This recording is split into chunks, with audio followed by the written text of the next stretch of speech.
true, isn't it? Especially if students are reading from a PowerPoint or from boards that they just threw together last minute. Quite often, presentations fail to convey the excitement and passion that students had when they were doing their inquiries. This was top of mind for me last year when I was in charge of the PYP exhibition at my school. Teaching is my second career, my first being in advertising, so I have a passion for ideas and I wanted to share this with my students.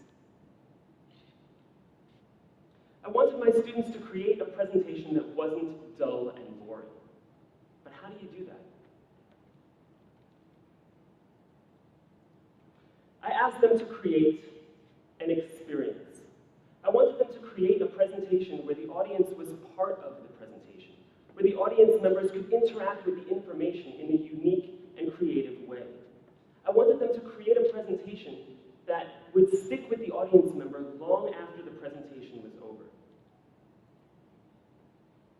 We didn't wait until the last day to start thinking about presentation. We started from the beginning. We planted seeds of creativity from day one. When students came to school for the first day of exhibition, they found their classrooms bare.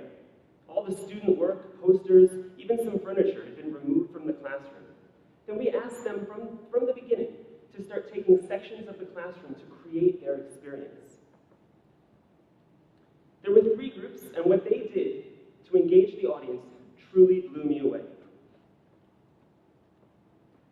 The first group looked at how cars, boats, and devices affect the environment. They created a pollution cruise. They took people on an imaginary ride to the Great Pacific Garbage Patch.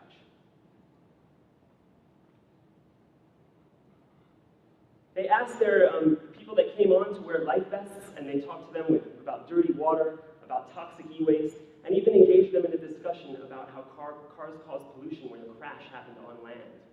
This dramatic piece really engaged people in a fun and unique way. This group looked into different types of extinction. They looked into the extinction of dinosaurs, the extinction of languages, and the possible extinction of sharks and of humans in the future. They created a time machine. A time machine that would take people on an imaginary ride forward and backward through history. There was a future ocean without sharks, and he created this puzzle piece of sharks to show where the pieces are used, like in shark fin soup or in Chinese medicine. There was a cave from a mass extinction millions of years ago. It was made of tarps and craft paper, but what was really fun was all the information was inside the cave. So you had to go inside with him in this intimate setting under torchlight to see and receive the information. There was a school 200 years in the future where only 5 languages still exist. And this was based on real scientific predictions. This group looked into movie piracy and how you are part of the piracy process if you download movies. Appropriately, they made a movie. They used the same software, Powtoons, to create this movie to explain the piracy process and also to explain how you were part of the piracy process. What they then did was they went and they interviewed teachers and students and asked them about their downloading habits. They then showed them this movie they made to see if it changed their mind, and then edited all of this together into a powerful movie that they showed during exhibition in a theater that they created.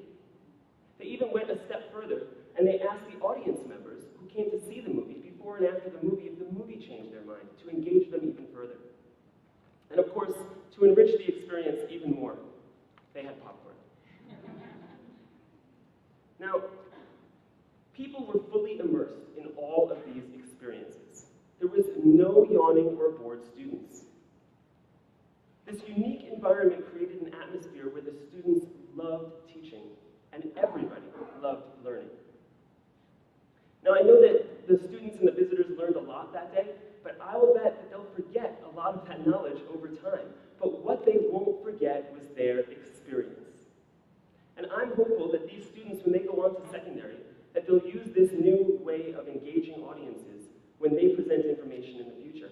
And I'm hopeful that you will think about engaging your students to use this type of creative way to present information in the future as well. At the very least, please promise me that you won't wait until the last minute to start thinking about how your children, how your students will present